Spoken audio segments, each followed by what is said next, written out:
spoke to another local beekeeper, local, I mean within Manitoba here, commercial generational beekeeper. Guy has lots of presence and just beaten down and pulling back. And usually guys of their stature and their nature are moving ahead and spending energy on the industry, and he's pulling back just to try to regroup. Loss of drive. I hate seeing that. We had a tough year last year. Well, we had a tough year last year, and we had a tough year before that. And I have a feeling, even though guys are putting on a brave face for this winter, they're not seeing what they want to see. I'm hearing they are, but whether or not they actually are, I'm not sure, because that energy of confidence isn't there. And maybe it's just a lingering tone from last year, which I'm still feeling myself. But I'm also walking my shed, and I'm like, what am I actually seeing here? There can be a lot translate over the next few months. Either things are going to cooperate with us and we're going to be able to move forward, or we are going to be absolutely staggered. So what am I supposed to do about that?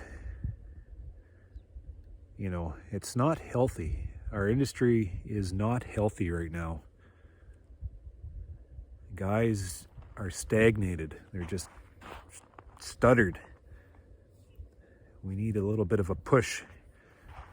Something just to get us going again. And that that is healthy bees, lots of honey, making money, things following through as it should. And maybe that'll come.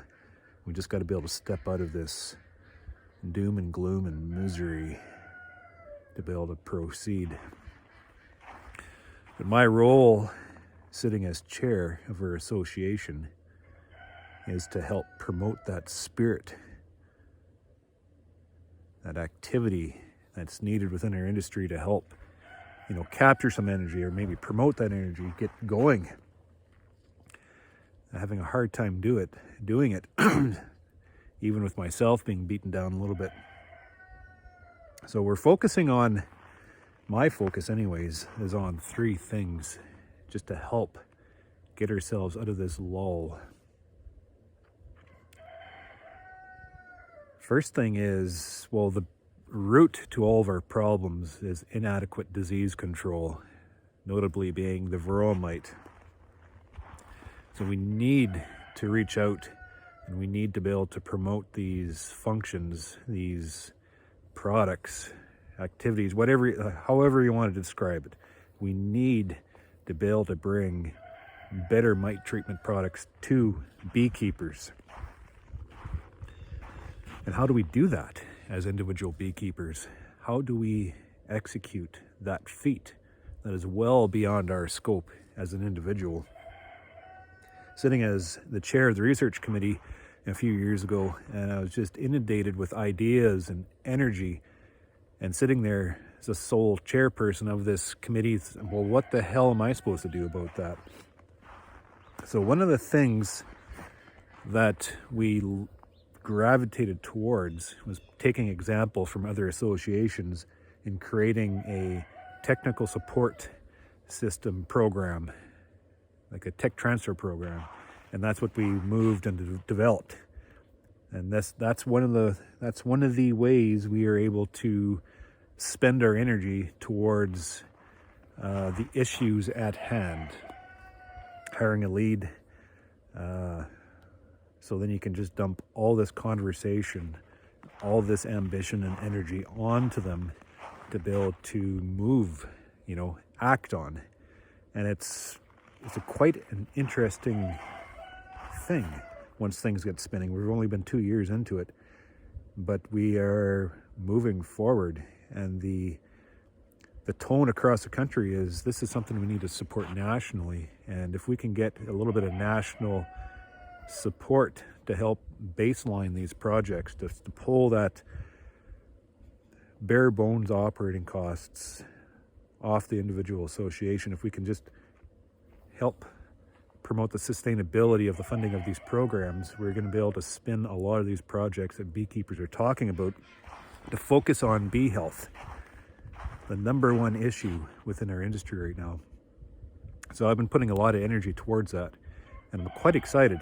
All my drive is towards a project like this, something to tap directly into the beekeepers' energy, to tap directly into beekeeper issue to help solve some of these problems. The second thing we're focusing on is business risk management. How do we manage the tremendous risk our industry falls into? And it's a tough one, because the beekeeping industry is a very awkward and unusual industry as compared to the grain farm or the cattle farm. I'm trying to make parallels from what is happening within the honeybee industry to how things are managed within the grain industry, let's say.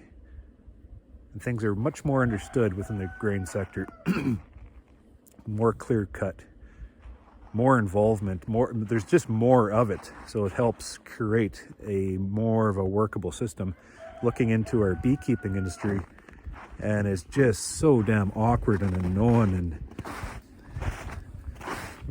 there has been attempts to create something to be able to help us manage our risk, but it's just not working. So how do we gear a business risk management program around our industry that's workable, which is affordable, and it helps beekeepers bridge these uncertain times? Because it's not always like this. We do have waves of prosperity, but to be able to reach those, unfortunately, like every other part of agriculture, we fall into these depressions. And we need programming, especially because beekeeping is business, just like any part of agriculture. Dollars and cents, you manage debt, you manage manpower, you manage revenues and expenses. And for any business to be able to sustain itself through depression, you need some kind of a support system from society itself. It's just part of being a primary producer. So that's one area we are focusing on. And there's some interesting things down the pipe. And I think we've been doing a lot of work within Manitoba Agriculture, doing a lot of work with the Director of Agriculture to try to figure out how to appropriately manage this awkward nature of our industry. And there are some ideas on the horizon, so we're going to see if we can map something out a little bit more effectively. The other thing that we need to focus on within this industry is stock. Where do we get replacement stock when we need it? When times are good, everybody has bees. And when times are bad, nobody has bees. And it seemed like for a while we were able to tap into countries to be able to satisfy the demand when we fell into times of loss. And the system was there, the backstop was there. But just recently, because a whole bunch of dynamics following through, that system seems to have fallen apart. Or maybe that's just the impression. Maybe it hasn't fallen apart. It's just the demand for the replacement stock has just outstripped what is actually needed. And with that comes higher price for domestically produced stock and financial burden for beekeepers. We need affordable stock for our business to be able to sustain itself. We can't be paying $500 a nuke. It's just ridiculous. We can't be taking on debt like that as beekeepers as we're struggling, as we're managing through hardship. We need affordable stock to be able to help replace our losses when we do incur the losses, to be able to move forward. So what's the answer to that? Well, some of the discussion is very controversial, riddled with conflict, because you enter into the whole, where do you source this replacement stock from?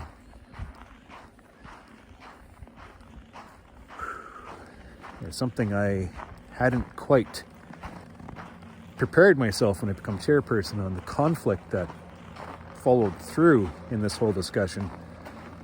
It's a very demoralizing aspect of our industry right now. And I seriously don't know what to do about it, because it's not a clear cut. It's not clear cut whatsoever.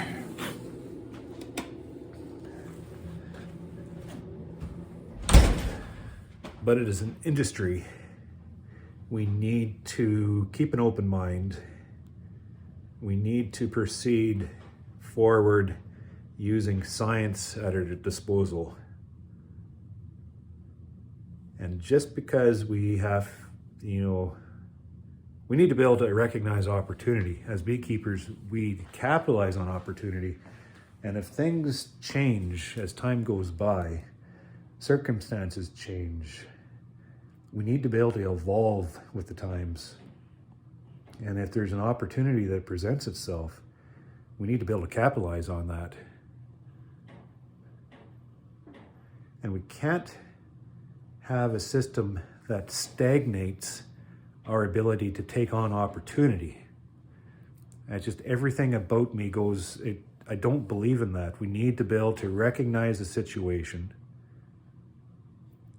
allow it to evolve as time evolves, and in time, maybe we can take on opportunity if it presents itself.